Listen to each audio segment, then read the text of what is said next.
11 का 3 में पता है पौलुस ने क्या कहा? वो कहता है मैं डरता हूं जैसे सांप ने हव्वा को बहकाया, वैसे वो कहीं वो तुमको ना बहका दे, मैं उससे डरता हूं। ऐसा लिखा है वहां पर।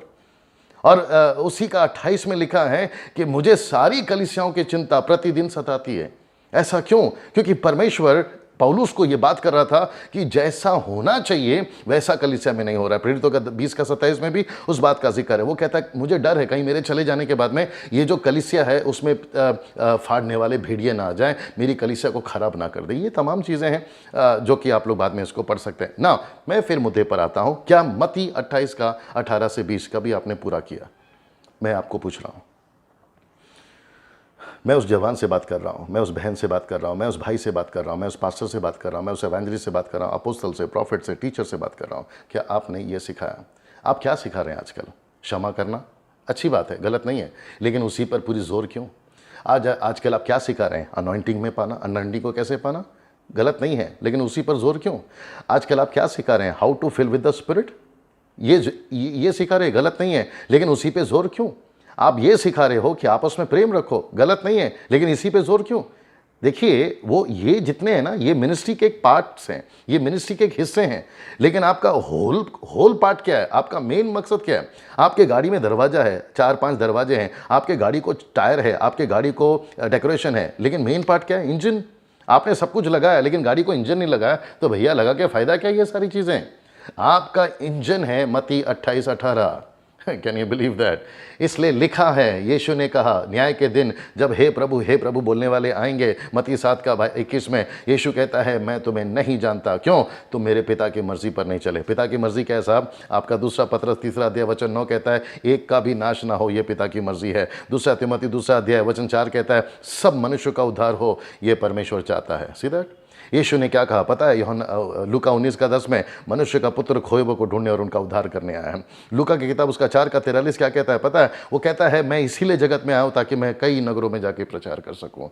यशाया 61:1 कहता है मेरे ऊपर अभिषेक ही हुआ है ताकि मैं सुसमाचार सुनाऊँ। लूका 4:18 में भी पढ़ लीजिएगा, इसी को लिखा हुआ ना। ये सारी चीज़ें क्या हमने कभी गौर करी? मैं फिर आपको कहना चाहता हूँ, क्या आपने कभी यीशु के 40 दिन के टीचिंग के ऊपर फोकस किया? जी, मैं फिर कहता हूं, आप सब पर फोकस कर रहे हैं। वर्शिप में गाने कैसे गाना है, म्यूजिक को कैसे बजाना है। बहुत सारे मेरे दोस्त हैं जो कहते हैं पास्टर डैनियल मेरे को प्रमोट करिए, मेरे पोस्ट को प्रमोट करिए फेसबुक पे, व्हाट्सएप पे। मैंने बोला काहे का प्रमोट करना है? कहता है मैंने क्लास स्टार्ट किया है म्यूजिक कैसे बजाना है। मेरे दोस्तों बुरा मत मानिए, कुछ लोग कहते हैं मैंने क्लास स्टार्ट किया है सिंगिंग कैसे करनी है। भाई आप क्लास स्टार्ट करे हैं म्यूज़िक का, क्लास स्टार्ट करे हैं गीत कैसे गाना है, लेकिन ये आपने क्यों किया? आपने वो क्यों नहीं किया जिसके लिए यीशु ने आपको बुलाया है? आपको परमेश्वर ने क्लास स्टार्ट करने के लिए नहीं बुलाया म्यूज़िक का। आपको परमेश्वर ने गीत गाने का क्लास के लिए स्टार्ट नहीं किया है। बहुत सारे लोग हमारे मुंबई में, पूना में, नागपुर में, साउथ में, नॉर्थ में, अमेरिका में वर्शिप कॉन्सर्ट्स करते रहते हैं और हर साल करते हैं। और कुछ लोग तो हर साल में 3-3 बार करते हैं और उनको ऐसा लगता है कि उनका ऑडिटोरियम भर गया, मतलब पूरा जगत को जीत लिया उन्होंने। मेरे भाई आपका ऑडिटोरियम यानी कुआं भरा है, सागर तो अभी भी बाकी है। मैं आपके कॉन्सर्ट के खिलाफ नहीं बोल रहा हूँ, मैं आपके म्यूज़िक क्लास के खिलाफ नहीं बोल रहा हूँ, लेकिन मैं आपको ये कहने की कोशिश कर रहा हूँ कि ये तो आप कर ही रहे हैं, करो, मेरे को कोई प्रॉब्लम नहीं है। लेकिन आपने मत्ती 28:18 क्यों छोड़ दिया? आपका ये क्लास कहाँ गया? वहाँ साफ लिखा है ना मेरे दोस्तों, वहाँ लिखा है कि जो बातें मैंने तुम्हें दी है मानना सिखाओ। ये कब स्टार्ट करोगे? पौलुस ने क्या कहा पता है? 2 तिमोथी 2:2 में वो कहता है तिमोथी जो तूने मुझसे सीखा है उन्हें मनुष्यों को सिखा, और फिर उनको कहा कि वो औरों को सिखाए। ये कहाँ गया? मैं फिर पूछूंगा ये कहाँ गया? और आपको पता है यूहन्ना का 17:3 क्या कहता है? अनंत काल का जीवन यह है कि वो यीशु को जाने और परमेश्वर को जिसने उसे भेजा उसको जाने। होशे 6:6 कहता है परमेश्वर प्रेम से प्रसन्न है लेकिन वो बलिदान से प्रसन्न नहीं है। वो कहता है वो प्रसन्न इससे है कि लोग परमेश्वर का ज्ञान रखें। आप समझ रहे हैं? इसका मतलब क्या है, आपको ये सिखाना है ना। वक्त को ध्यान में रखते हुए मैं आगे बढ़ना चाहूँगा, ये आपको समझना बहुत ज़रूरी है। बार बार देखिए, बार बार पढ़िए और परमेश्वर के पास बैठिए, पश्चाताप करिए, लौट कर वापस आइए। कहीं ऐसा ना हो कि न्याय के दिन आप बाहर रह जाएं और आपके पीछे वाले आगे चले जाएं। पास्टर्स में आपसे बात कर रहा हूँ, एवेंजलिस्ट में आपसे बात कर रहा हूँ, वर्शिप लीडर, म्यूजिशियंस में आपसे बात कर रहा हूँ, प्रॉफिट्स में आपसे बात कर रहा हूँ, अपोस्टल्स में आपसे बात कर रहा हूँ, ये वचन को फॉलो करिए, नहीं तो दिक्कत हो जाएगा साहब। आज मैं आपका दुश्मन बन जाऊंगा ये बोल के, नो प्रॉब्लम। आज आपको ऐसा लगेगा डैनियल भाई क्या बोल रहे हैं, नो प्रॉब्लम। लेकिन आप जिस दिन आपको आंख खुलेगी, आप मुझे ही शाबाशी दोगे। पौलुस कहता है गलातियों के 4 अध्याय वचन 19 में, कहता है तुम तो मुझसे इतना प्यार करते थे कि तुम अपनी आंखें निकाल के दे देते, लेकिन सच बोलने के चलते मैं क्या तुम्हारा बैरी बन गया। आज यही तो चल रहा है। जैसे ही हम सच बोलते हैं लोगों को बुरा लग जाता है, उनको वही अच्छा लगता है। डैनियल भाई, हमारे कमेंट्स पर अगर आप आमीन लिखते हो, कमेंट्स करते हो तो आप अच्छे हो, अगर हमने जरा सा नुक्स निकाला तो हम गलत हो गए। अरे भाई, पिता अगर बच्चे पे लकड़ी नहीं उठाए तो वो बच्चा जब बिगड़ जाए तो वो बच्चा खुद ही बोलेगा तुम तो गलत बाप निकले।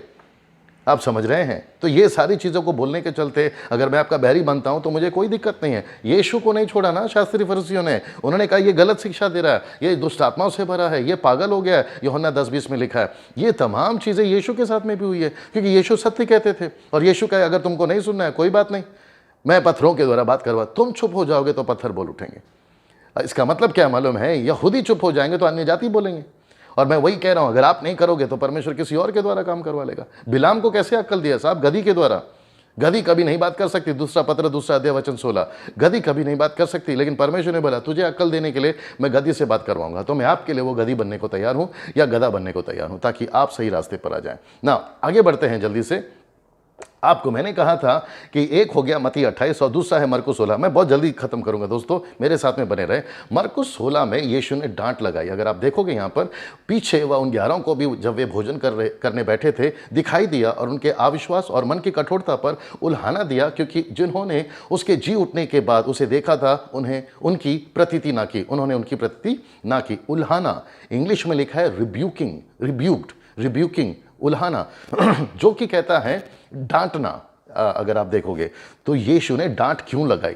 और देखिए मरकुस 16:14 लिखा है। ये तो अभी हमारे समझ के लिए आयतों को अलग किया है, चैप्टर्स और वर्ड्स को अलग किया है, लेकिन जब जीसस बोल रहे थे ना तो ऐसा नहीं बोल रहे थे मरकुस 16:14 में मैं अभी ऐसा बोलूंगा, मरकुस 16:15 में। नो, वो वन शॉट था, उसको अलग अलग करके हमको समझाने के लिए, ताकि हम इजीली ढूंढ सके बनाया। लेकिन जब जीसस बोलते थे वन शॉट था। तो डांटते डांटते, मैं रिपीट करूंगा, डांटते डांटते मेरी प्रतीति क्यों नहीं की, मैं जी उठा। थोमा ने तो हद कर दी, उसको नहीं बोलूंगा, आप जानते हैं।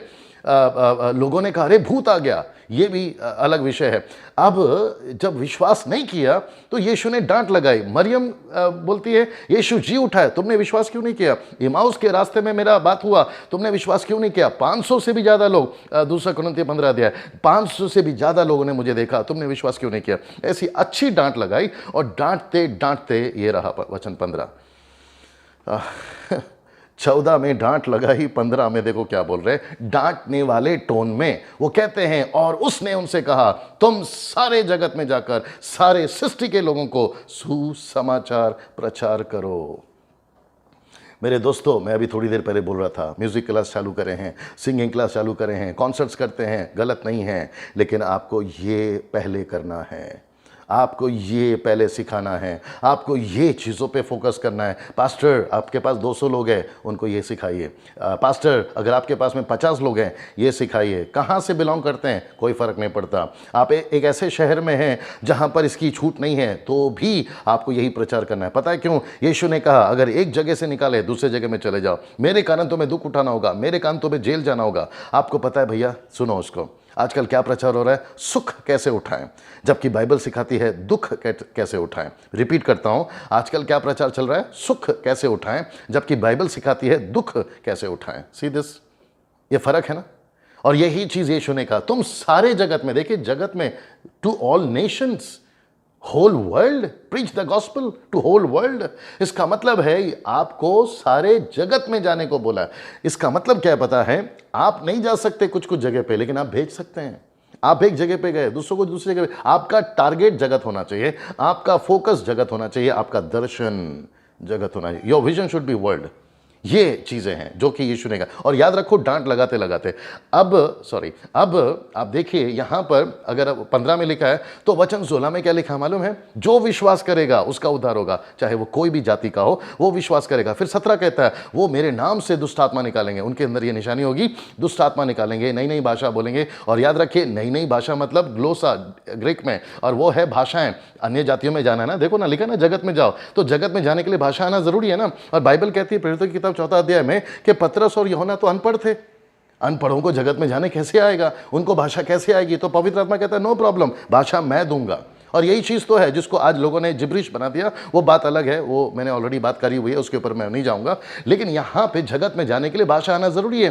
तो दुष्ट आत्मा निकालोगे, भाषाओं में बात करोगे, सांपों को उठा लोगे, और फिर आगे लिखा है नाशक वस्तु भी पी जाओगे, हानि नहीं होगी, जो कि जादू टोना से रिलेटेड है। सांप भी जादू टोना से रिलेटेड है, क्योंकि बहुत सारे कंट्रीज में जादू टोना होता है। अगर कोई प्रचारक आ जाए तो उस पर जादू कर देते हैं, कोई बड़ा सेठ आ जाए तो उस पर जादू कर देते हैं, बिजनेस को चलने नहीं देते तो जादू कर देते हैं। यीशु कहता है ऐसा कोई जादू तुम पर नहीं चलेगा, चाहे वो नाशक वस्तु हो या सांप हो, जादू टोना, मैं तुमको हानि होने नहीं दूंगा। फिर आगे कहता है तुम जिस पर भी हाथ रखोगे बीमार को मैं ठीक कर दूंगा। तो इसका मतलब क्या है? मिनिस्ट्री, इसको कहते हैं सेवा, इसको कहते हैं मिशन वर्क, जो कि हम सबको करना है, जो यहां पर यीशु मसीह ने बातें बताई। और फिर आपको पता है वचन 18 में क्या लिखा है? यीशु ये बातें करते करते वचन 19 में लिखा वो बादलों पर उठा लिए गए, पिता के दाहिने हाथ में बैठ गए। वचन 20 कहता है कि उन्होंने निकल कर हर जगह प्रचार किया, और साथ में प्रभु उनके साथ रहा, और उन चिन्हों को जो साथ साथ होते थे, याद रखो, प्रचार के साथ साथ चमत्कार होते थे, चमत्कार के साथ साथ प्रचार नहीं। आप नहीं समझे शायद, प्रचार के साथ चमत्कार होते थे, चमत्कार के साथ प्रचार नहीं, ये दोनों अलग है। आजकल क्या चल रहा है मालूम है? हम पहले करेंगे चमत्कार, और अगर टाइम रहा तो करेंगे प्रचार। आपको मैं और एक वचन देता हूं, मत्ती का 9:35 में लिखा है यीशु मसीह गांव गांव, नगर नगर, शहर शहर घूमता रहा, उनकी सभाओं में उपदेश, उनके नगरों में प्रचार, और फिर आगे लिखा है उनको चंगा, यानी चमत्कार। पहला है उपदेश, दूसरा है प्रचार, और तीसरा है चमत्कार। Teaching, preaching, healing. I will repeat again, teaching, preaching, healing. ये तीन कॉन्सेप्ट, क्या क्या कहते हैं उसको, ये तीन बातें हैं, और तीनों ऑर्डर में हैं। पहला है टीचिंग, दूसरा है प्रीचिंग, तीसरा है हीलिंग। आपके पूरे बाइबल को उठा के देख लीजिए, खास करके न्यू टेस्टमेंट को। एक भी, इवन फिलिप ने भी जब प्रचार करता था ना, तो वो पहले प्रचार करता था, प्रचार को कंफर्म करने के लिए परमेश्वर चमत्कार करता था। ये कंसेप्शन है। आजकल उल्टा चल रहा है, वो बात अलग है, फिर कभी उसके ऊपर बात करेंगे ना। यहाँ पे अगर आप देखोगे ये वाला, यहाँ पे Matthew 4:17, from that time Jesus began to preach and crying out. वो जो शब्द है ना येलो में, अगर आप देखोगे तो वो जो क्राइंग आउट है ना, वो आप देखोगे ना तो यीशु मसीह ने रोकर नहीं बोला है, लिखा है चिल्लाकर बोला है। इट्स क्राइंग आउट, जोर से चीख कर बोला उन्होंने। ऐसा क्यों कहा? ये उनका पैशन था, ये उनका बॉडी लैंग्वेज था। देखो कुछ लोग क्या बोलते हैं मालूम है, हमको बहुत है ना संभाल के बात करना है, हमको देखना है कि किसी को हर्ट नहीं हो जाए। एग्री करता हूँ, मानता हूँ, सिचुएशन के हिसाब से हमें देखना पड़ता है। लेकिन आपका जो फोकस है उसको चेंज मत करिए, आपकी जो एनर्जी है उसको चेंज मत करिए, आपका जो लक्ष्य है उसको चेंज मत करिए। आपके अंदर एक तड़प होनी चाहिए। देखो यहाँ लिखा है क्राइंग आउट। यीशु ये था, पता है क्यों? जब एक बिल्डिंग में आग लगती है ना, तो नीचे चिल्लाकर बोलते हैं जितनी जल्दी हो सकता है बाहर निकलो, आग लगी है। बस में बम रखा हो तो क्या बोलते हैं मालूम है? जितनी जल्दी हो सकता है बाहर निकलो, बस में बम रखा है। ये है पुकार, ये है। वैसा लिखा है रिपेंट। इसका मतलब क्या मालूम है? जीसस को पता था अगर मैं ऐसे नहीं चिल्लाऊंगा ये लोग नर चले जाएंगे। तो जीसस के पुकारने, जॉन के पुकारने, फिलिप के पुकारने, पतरस की पुकारने, लिखा है कि तेरे वचन हमारे हृदय को छेद रहे थे। Your word was penetrating our hearts. वैसे ही आपको आज चिल्लाना है ना। See this.